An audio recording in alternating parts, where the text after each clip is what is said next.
മാതൃത്വം കരുതലിന്റെ കരങ്ങളിൽ. ഇനി പുഞ്ചിരിയോടെ വരവേൽക്കാം ആ വലിയ സന്തോഷം. നിംസ് ഹോസ്പിറ്റൽ, വണ്ടൂർ, മലപ്പുറം. വന്യമൃഗശല്യത്തിന് കർഷകർക്ക് ലഭിക്കുന്ന നഷ്ടപരിഹാരം വർദ്ധിപ്പിക്കണമെന്ന് നിലമ്പൂർ താലൂക്ക് വികസന സമിതി. വർഷങ്ങൾക്ക് മുമ്പ് പ്രഖ്യാപിച്ച നഷ്ടപരിഹാര തുക കാലോചിതമായി പരിഷ്കരിക്കണമെന്നും താലൂക്ക് വികസന സമിതി സർക്കാരിനോട് ആവശ്യപ്പെട്ടു. പുത്തുകല്ല് പഞ്ചായത്തിലെ തൊടുമുട്ടി ഭാഗത്ത് 1000-ഓളം റബ്ബർ തൈ വെച്ച കർഷകരുടെ ആ റബ്ബർ തൈ മുഴുവനും ആന ചവിട്ടിക്കളയുന്ന ഒരു രീതിയും, ഒപ്പം തന്നെ പച്ചക്കറി അടക്കമുള്ള കൃഷികൾ പന്നിയും മറ്റ് വന്യമൃഗങ്ങളും നശിപ്പിക്കുന്ന രീതിയുമുണ്ട്. അതിന് വേണ്ടിയിട്ട് കർഷകരെ സഹായിക്കുന്നതിന് വേണ്ടിയിട്ട് സർക്കാർ കണ്ണു തുറക്കണം എന്നൊരാവശ്യമാണ് സഭയിലെ മുഴുവൻ അംഗങ്ങളും ഐക്യണ്ഠേന ചർച്ച ചെയ്തത്. ഇത് ഞങ്ങൾ ജില്ലാ വികസന സമിതിക്കും കളക്ടർക്കും അറിയിക്കുകയാണ്. പിന്നെ കൃഷിക്കാർക്ക് കൊടുക്കുന്ന നഷ്ടപരിഹാരം പണ്ട് സമയകാലത്തെയാണ്, കുറേ കാലങ്ങൾക്ക് മുന്നേ ഉള്ളതാണ്. അതൊന്ന് പുതുക്കി നിശ്ചയിക്കാനുള്ള ഒരു അവസരം കൂടി സർക്കാർ അതിലേക്കും കൂടി ശ്രദ്ധ തിരിക്കണമെന്നുള്ള ഒരു ചർച്ചയിൽ ആവശ്യപ്പെട്ടിട്ടുണ്ട്. അതേപോലെ തന്നെ പല ഉന്നത ഉദ്യോഗസ്ഥരും നമ്മുടെ മീറ്റിങ്ങിൽ കടന്നു വരുന്നില്ല. വരാത്തവരുടെ ആബ്സെൻ്റ് ആയിരിക്കുന്നവരുടെ വിവരം കൂടി കളക്ടറെയും മറ്റും അറിയിക്കാൻ വേണ്ടിയിട്ട് യോഗം തീരുമാനിച്ചിട്ടുണ്ട്. ഒപ്പം തന്നെ ഏറ്റവും കൂടുതൽ പ്രയാസം ഇവിടുത്തെ ഭക്ഷണ പദാർത്ഥങ്ങളാണ്. അത് മുനിസിപ്പാലിറ്റി തലത്തിലും പഞ്ചായത്ത് തലത്തിലും സെക്രട്ടറിമാർ ഒരിക്കൽ കൂടി അതിന് വേണ്ട ശ്രദ്ധ കൊടുക്കേണ്ടതുണ്ട്.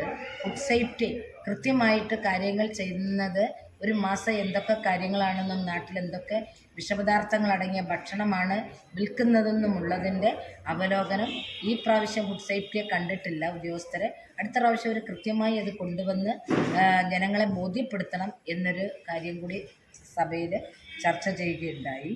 ഒപ്പം തന്നെ മാംസത്തിൽ നമ്മൾ വാങ്ങുന്ന മാംസത്തിൽ വളരെയധികം വിഷാംശങ്ങളുണ്ടെന്നും അത് കൃത്യമായി പരിശോധിക്കണം എന്നുള്ളതും കൂടി ചർച്ചയിൽ ഉരുത്തിരിഞ്ഞു വന്നു. പിന്നെ ബസ് സ്റ്റാൻഡിൻ്റെ ഉൾവശം കുണ്ടും കുഴിയും ഉണ്ടെന്നാണ് ഇവിടെ ചർച്ചയിൽ വന്നത്. അത് മുനിസിപ്പാലിറ്റിയുടേതാണെങ്കിൽ മുനിസിപ്പാലിറ്റി അത് കൃത്യമായിട്ടൊന്ന് ആ പ്രയാസം ജനങ്ങളിത് മാറ്റിക്കൊടുക്കാൻ തയ്യാറാകണം. അവർക്കും കത്ത് കൊടുക്കാൻ വേണ്ടി നമ്മൾ തീരുമാനിച്ചിട്ടുണ്ട്. പിന്നെ വണ്ടൂർ ഭാഗത്ത് ബീവറേജ് ഔട്ട്ലെറ്റ് ജനങ്ങൾക്ക് ബുദ്ധിമുട്ടാണെന്ന് അവിടെ മനസ്സിലാക്കി സഭ കഴിഞ്ഞ പ്രാവശ്യവും ചർച്ച ചെയ്തു. അപ്പോൾ എക്സൈസിന്റെ ഭാഗത്തുനിന്ന് മലയോര മേഖലയിൽ ആന, പന്നി, കുരങ്ങ് ഉൾപ്പെടെയുള്ള വന്യമൃഗങ്ങൾ കാർഷിക വിളകൾ നശിപ്പിക്കൽ വ്യാപകമാവുകയാണ്. വനമേഖലയ്ക്ക് കിലോമീറ്ററുകൾ അകലെയുള്ള പ്രദേശങ്ങളിൽ പോലും വന്യമൃഗങ്ങൾ കൃഷി നശിപ്പിക്കുകയാണ്. കടുവ, പുലി എന്നീ മൃഗങ്ങൾ വളർത്തുമൃഗങ്ങളെ കടിച്ചുകൊണ്ടുപോകുന്നതും പതിവാണ്. മയിൽ ഉൾപ്പെടെയുള്ളവയും വ്യാപകമായി കൃഷി നശിപ്പിക്കുന്നുണ്ട്. വന്യമൃഗശല്യം കാരണം കൃഷിനാശം കർഷകരെ പ്രതിസന്ധിയിലാക്കിയിട്ടുണ്ടെങ്കിലും നാമമാത്ര തുകയാണ് നഷ്ടപരിഹാരം ലഭിക്കുന്നത്. വന്യമൃഗശല്യം പരിഹരിക്കാൻ ശാശ്വത നടപടികൾ സ്വീകരിക്കുന്നതിനൊപ്പം നഷ്ടപരിഹാര തുക വർദ്ധിപ്പിക്കണമെന്നും താലൂക്ക് വികസന സമിതി സർക്കാരിനോട് ആവശ്യപ്പെട്ടു. പോത്തുകൽ തടിമുട്ടിയിൽ 1000-ഓളം റബ്ബറും പച്ചക്കറി കൃഷിയും വന്യമൃഗങ്ങൾ നശിപ്പിച്ചത് കളക്ടറെയും ജില്ലാ വികസന സമിതിയെയും അറിയിക്കും.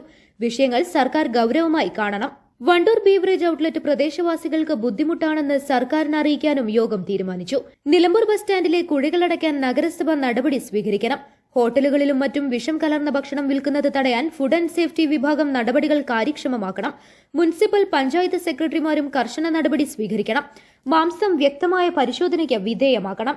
വിവിധ വകുപ്പ് പ്രതിനിധികൾ താലൂക്ക് വികസന സമിതിയിൽ പങ്കെടുക്കാത്തത് സംബന്ധിച്ച് അതത് വകുപ്പുകളിലെ ജില്ലാ മേധാവികളെയും കളക്ടറെയും അറിയിക്കാനും താലൂക്ക് വികസന സമിതി തീരുമാനിച്ചു.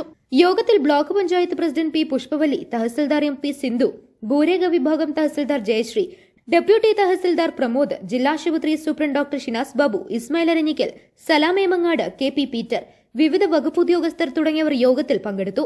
News bureau, Nilambur. Teddy Baby Diaper and Pants made for Indian baby body type.